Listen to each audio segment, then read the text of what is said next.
We're going to try and take you through a half an hour whirlwind tour of transforming the real learning experience. And I'm assuming that you were tempted to come to our talk because this was in the guide. It's saying that actually you can't go to a learning conference today without hearing suppliers evangelizing about their latest learning innovation or user interface.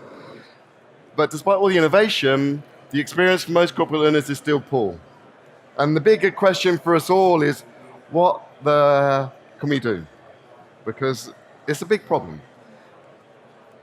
So, these are some things I'm going to cover, but I'm going to spend time talking about what makes a compelling learning technology. And what I want to do is actually get you all to raise a hand, because I want to see if your bodies are functioning this morning. So if you could raise your right hand, and I need to see everybody's right hand. I can see if you're not raising your right hand. It's pretty easy to see.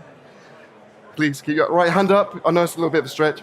Now, could you keep your right hand up if you love your digital learning in your organization? If you get out of the bed in the morning and think, I really want to, and I love my digital learning, could you please keep your right hand up? Okay, so we got 1, 2, 3, 4, 5.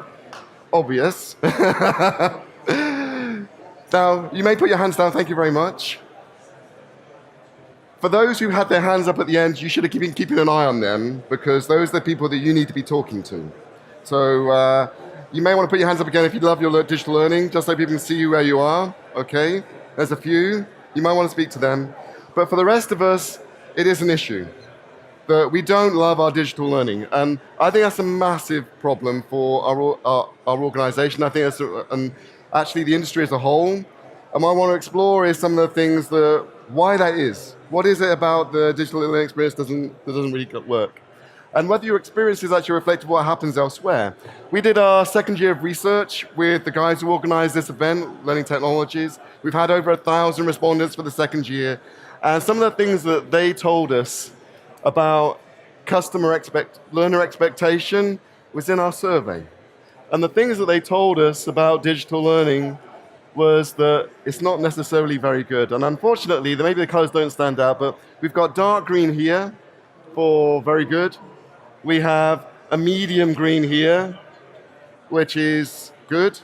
Then we have acceptable, which is this sort of yellowy color along here. And then we have poor. The gray line in the middle is 50%. Yeah, that's the halfway point. So for most organizations around learning content, around digital learning content, video content, mobile learning, they're getting a good experience. But for the vast majority, they're not getting a great experience. And I'm not sure if that's reflective of your experience, but I assume it is because we've had 1,000 respondents. On the learning platform side, it is also not necessarily great news. So at the top, we have learning systems. Down here, we have portals. And as we go further down, we have things like analytics. Analytics, social learning, LMS, MOOCs, mobile learning portals. Again, the green bit up to here is good. This is acceptable. And this is poor. Now, one thing I'm curious about is, how good is acceptable?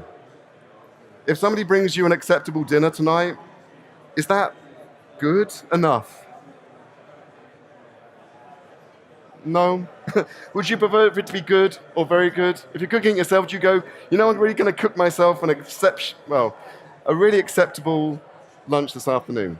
I don't think you ever do. Maybe you do, maybe you're in a rush, but most of us have higher ambitions than being acceptable. Some of us don't. Maybe I try to, but it's not necessarily a great story. And when we talk about just the learner expectations across the different systems, and I'm trying to say this is not just about platforms.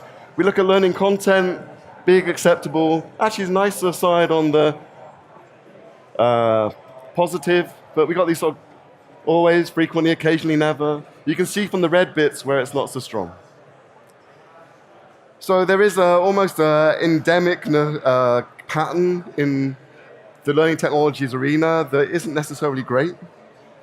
And I think that's a big concern, and probably something that will phase you as you go around the arena talking to different suppliers. So for me, one of the interesting things is what really influences satisfaction with digital learning. And there are a few critical drivers. that you've reported back to us in the survey. And some of these shouldn't necessarily be that unexpected. But top of the list is usability, quality of end user experience. That comes in almost 60%, 57%. The ability of learning to deliver engaging learning experiences. Now, I was shocked when I saw that in the listing of critical drivers. So this is the critical drivers for satisfaction with digital learning platforms. I would have thought that 50%, just under 50%, was not necessarily a target layer. I'd have thought 100% would be the target for ability to drive engaging learning experiences. But what we're hearing from the survey that you guys have filled out for us is that your expectations aren't that great about the learning experience. So whilst quite often we talk to providers and beat them up about what they're doing, it's your demands as buyers which also sets the bar for what they will give you. And that's a really important thing to be aware of. You can't just follow the herd, you can't just follow the pack. You need to know what you're trying to do and what you're trying to achieve. Other things in here which are quite interesting, the expertise of your provider, the ability to deliver learning impact, quality of partnering and support. But one thing that really shocked me is this item at the bottom that says learner engagement features. So features that would make my learners engaged with the platform are really lowly rated. Only 40% say they're a critical driver, and I think again it just illustrates the depth of passion and expectation that we have in the marketplace for delivering a great learner experience. If you want to create a really real learning experience, I think we need to actually raise our expectations. So if so many digital learning solutions are failing to deliver experiences or really improve, what can we try to do?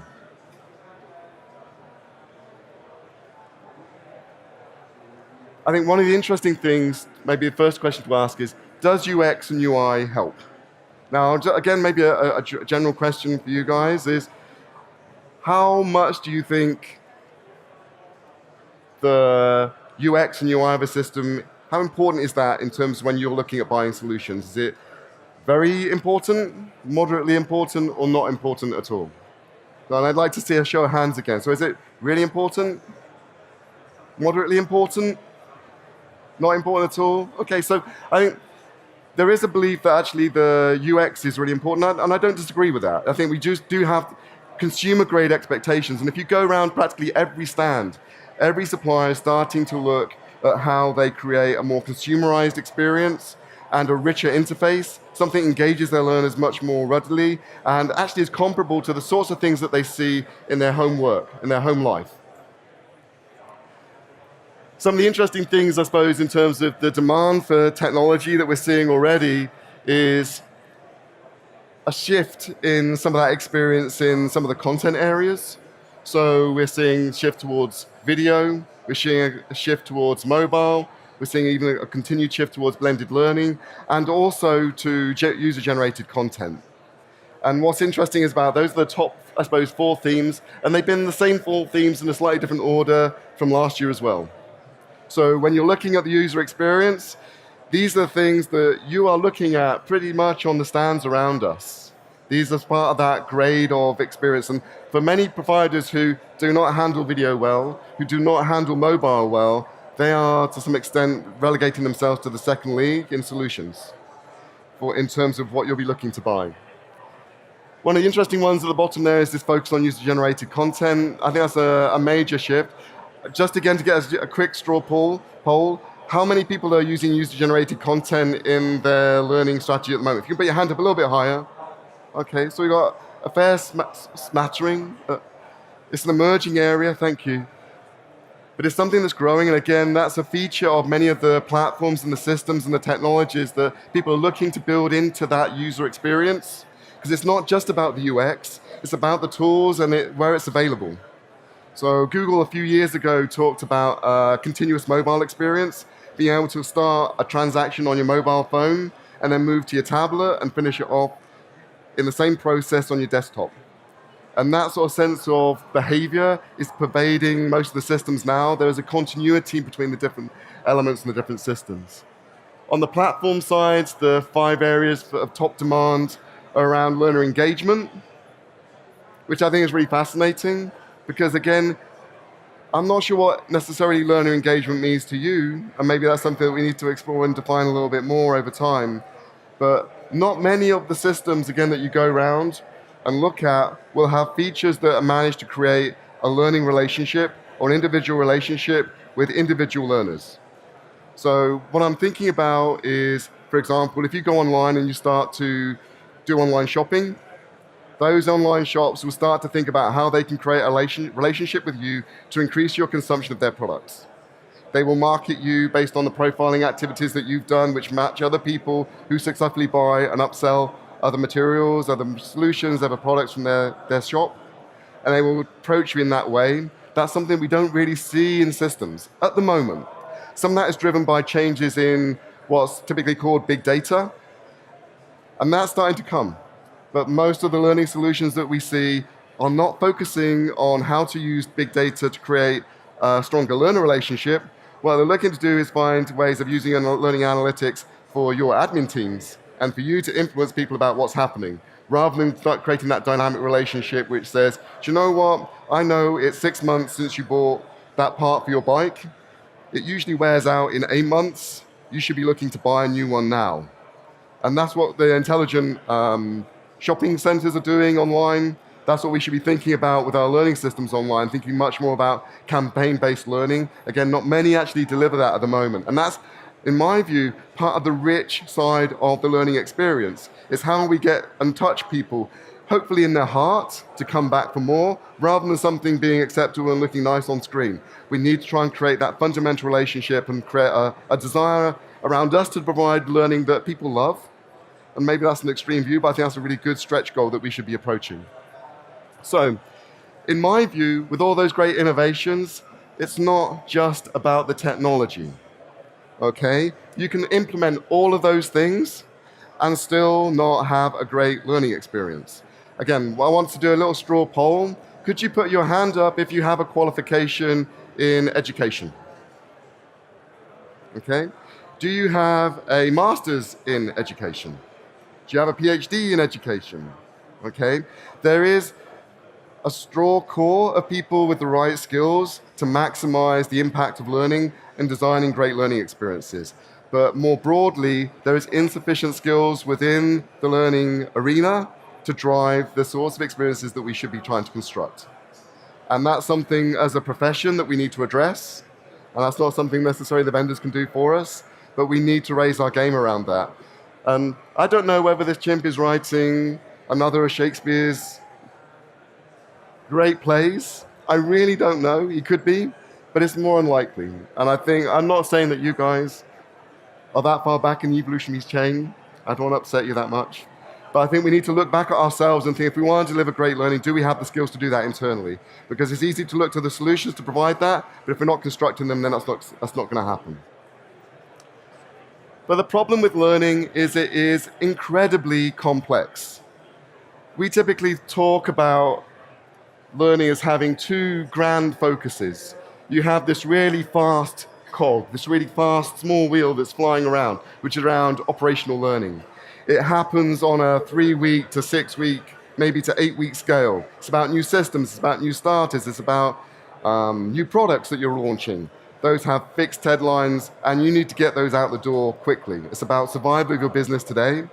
We also think about this grander, more talent-focused scheme, which is about, so what learning do I need to deliver in my organization so that it survives and thrives in 2 years' time, when the marketplace has changed, and we needed to develop a new product which has new materials that we've never explored before, because that's the way the marketplace overall is moving.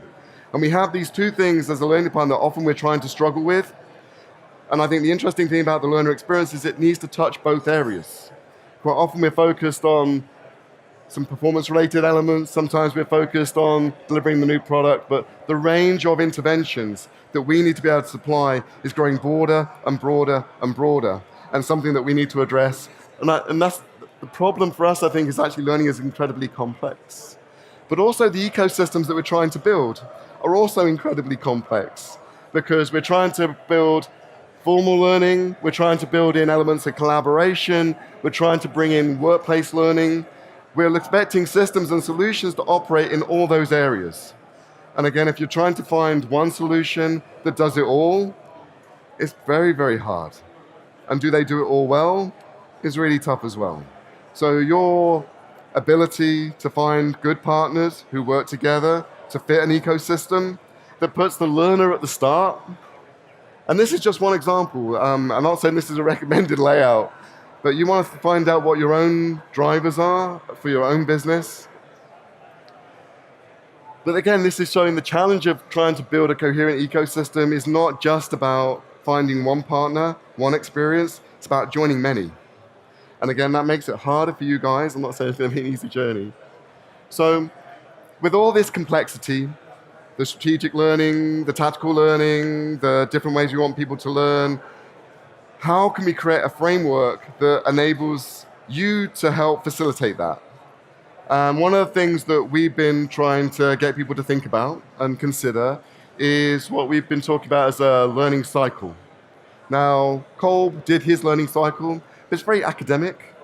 What I've been trying to think about, and you could create your own. This is not me trying to say this is right. It's one example. I'd love to get feedback to say, well, I think we should do it this way. And that's something I'd be happy to exchange with you on an ongoing basis. I'd like us to build this more, is a sense of a learning cycle. We've come up with an idea of plasma learning.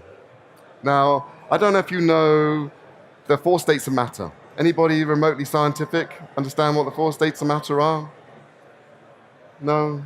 I need a bit of feedback. You do, yeah? So can you give me one? A gas, great example. Anybody else got another one? I'll come back to you, sir. A liquid. Anybody else got one? Solid. And plasma. Now, does anybody know what is the most significant plasma in your life today? Sorry? I heard it. Somebody said the sun. The sun is a plasma. It's energizing, it gives us life. Without it, nothing would exist. And that's why I'm labeling this a little bit, because there is a method in the madness. We want to drive people's energy through the learning process. And plasma is that sort of sense of energy. And I think that's what we should be doing in terms of we want to drive love for learning. We need to energize our process and our thinking around it. So plan is what I need to know, what do I need to be able to do? Simple. Learn is actually how do you acquire that? And there's so many choices around here about how you can do that online, offline, synchronous, asynchronous, a range of opportunities. Apply is something that we very rarely do when we work in a learning department. We tend to say, we're giving you the training. Was it any good? You liked it, good, bye-bye. But actually, for most of us, the application of our learning is the critical part. And that can happen in a microsecond, it can happen in over a 3-week period. An example being, if the bulb goes in my car, I've got an Alfa Romeo, it goes regularly. If I don't know how to change it, the first thing that I might do is maybe look at Google. And I will look at Google and see, how do you get your hand in to undo the clip, to remove the back, to pull the bulb out, to take it out, to put the new bulb in, put it in. That's me trying to respond to a learning need quickly. But the application, I don't switch off and say, okay, I've watched the video. I've still got a broken lamp. I've got to put the new bulb in, and if I don't manage to put it in successfully, then I might go and look at another video, I might ring up a mate, or I might have to take it to an expert to get it fixed. And that's the learning cycle that I think we pretty much go through on a regular basis. We think about, do we need to sustain it? How do we measure if we're on and off target? How do we analyze it? Now, the reason I put this up is, I think by thinking about things as a learning cycle, what we can do is intelligent think about how we connect the technology into the problem or support the cycle, rather than thinking we can bring the technology and try and do something. Quite often, I think when we think about the learning technologies, we put the car and then we try and work out where the horse should go behind it. What we should be doing is thinking about what experiences we want to create and use the technologies that deliver that experience, rather than, actually, I've got an average experience from delivering it through this e-learning product. So, the sorts of things that you can do if you think about the learning cycle and how technology can help. Diagnostics. Who does diagnostics when they start a learning program? Few? Now, the great things about doing diagnostics is that gives you a benchmark. That gives you a measure to say, if they've done the training, did it make any difference? And especially if you do 360 benchmarking, 360 feedback, you know whether people are really doing it. So that's a great start to any process. You can talk about personal development agendas, providing individual focus. All these things are part of a planning process. Again, very few systems will think about bringing all those elements together in a coherent way that you can manage as part of a campaign for a particular product, particular service that you're trying to deliver as a program. In terms of learn, there are so many learning choices, face-to-face, virtual, and from all the research they've done, all of them work. Different levels of success, but they all work, and they work even more powerfully if they're blended together. And that's a given. That's in the research. You can do no significant, if you type no significant difference into Google, it will bring you back all the research you ever need to know whether technology it actually works. How much it makes a difference is how well you blend it together, but this sense of digital learning, anytime, any place, anytime, anywhere, the scale and reach, that's a given. But actually then helping people take that into their workplace to really apply it, this is part of the critical learning experience which most of the systems do not tend to look at. And how you make that come to life is by thinking about how can I encourage you to do a learning journal? I don't know, has anybody ever done a learning journal? Okay. If you haven't done a learning journal, look to the people who got their hands up, have a word with them about what they are. It's a self-reflection. It's something that's really worth finding out about. But this sense of having coaches and mentors and blogs and feedback as you're doing your work, based on what you've learned, usually L&D have gone on to the next project, but it's something that you really need to be involved in because that's the critical part of the learning experience. So if we want to raise the game around the learning experience, we need systems that reach out into that area as well. So things that you can do to stimulate that are things like observations or observation checklists by managers that are in time and place, encouraging peer-to-peer feedback, encouraging communities of practice to discuss elements of continuous improvement. This is part of the learning experience and something that we often neglect because we focus so much on the technology rather than what we're trying to achieve, which is typically a raise in performance, a raise in proficiency in our people. Sustain is something that, again, people don't necessarily think about, but it's something we probably need to take much more seriously, which is, so how do we get you to keep performing? Because it's easy to lapse, right? I've been on a time management course. I spent 2 weeks managing my time. Everything then came as a really busy time, and I reverted to type. So my ability to sustain my behaviors is actually something that I need help with, and actually we all need help with. And that should be part of the learning experience that we're offering to people. So things like coaching, peer support, one of my favorites, after action reviews. So you've done a big project, or you've done an action, you get everybody together and said, what do we do? What went well, what didn't go well, what we do different next time. This is organizational learning, and what we're hoping is that people bring the skills that we've shown them and the techniques and the knowledge to their work and use those to interpret what they're doing as well. So that's really important, but also just the just-in-time support. So all the things that actually I'd forgotten because it had been 3 weeks ago, I need to look it up. So the quick reference sheets, the search to find stuff, the ability to actually just type into your search engine and work and come back with a learning object rather than having to go to an LMS is something I do not understand why that doesn't happen, but it doesn't. Memory joggers, one of my favorites is knowledge shootouts. Certain organizations enable you to challenge somebody else in your organization to answer a set of questions in a specified period of time, and the winner is the person who gets the highest score. Challenge your CEO. Challenge your manager, challenge your peers, and you get credits and ratings. So that whole sort of gamification experience. But again, trying to thread these things together as an overall experience is something that you need to do and try to navigate your way through, because you'd very rarely find it in one system, although I think that will come over time. And finally, where we probably should have started in the plasma model rather than where I did start, is measure. Actually measuring people's activity, their behaviors, their skills, their feedback is something that should be foundational, because without having that individual view, that individual connection, then we never have a way of creating the experience that keeps them engaged.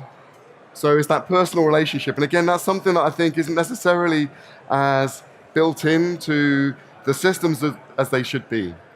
But some great things in here: self-assessment, quality assessment, performance metrics, manager performance assessments. One of my favorites, mystery shopper feedback.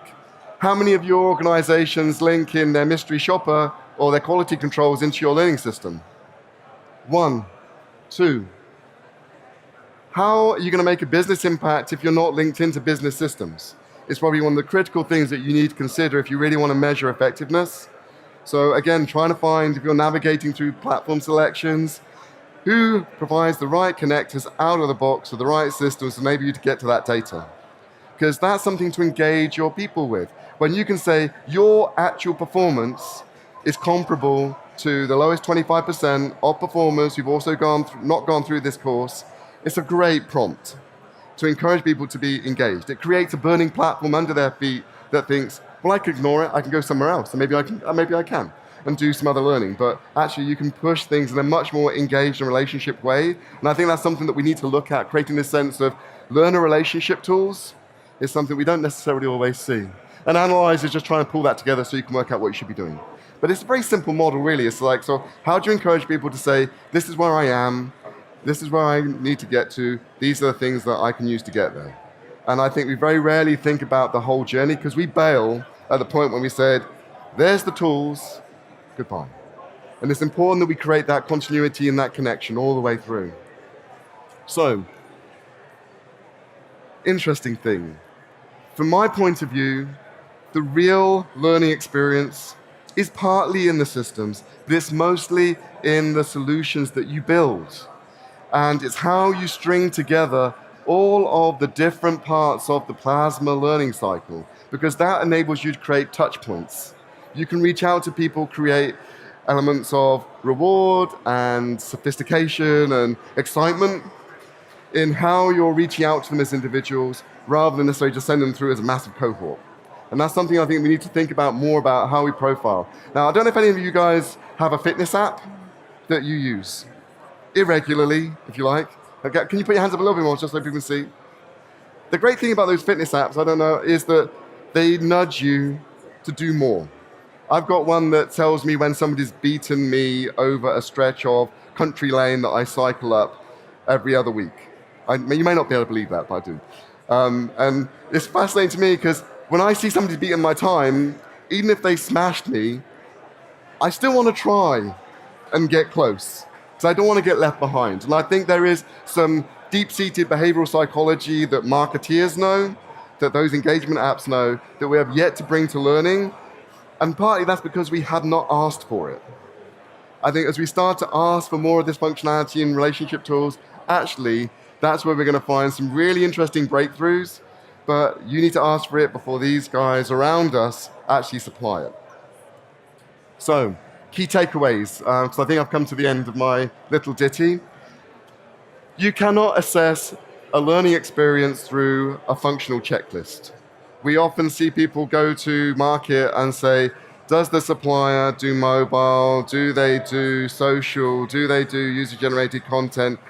And they have a list of maybe 500 lines of items. Yes, you will find out whether they have the functionality. What you can only assess through use case scenarios and actually working through the system with end users, not you, is whether the experience is any good. And I would say, yes, use the functional checklist to give you a sense of qualification to make sure they can do what you want to do. But please, if you're going to make a selection of any solution, create something that you can test and pilot with your end users to see whether they find it engaging. Because if they don't, you might want to leave it to one side. Okay? Describe the journey that you want to take them on. And I think what we need much more is a story of what we want the experience to be, and that's reliant on you to piece it together. You can think of how you want to join this together, whether it's very informal, whether it's very formal, whether it uses feedback, whether it doesn't. I think you need to be much more complete in how you look at joining these things together, be much more flexible, but demand that from the systems in terms of support. And I think really only by demanding the sorts of experiences based on what we think would be really great, will we actually get the solutions that can deliver it. So it's your mission to demand digital learning that people love. Don't just accept what's there, try and make it fit, solve a problem. Stretch people with the stories and challenges that you have.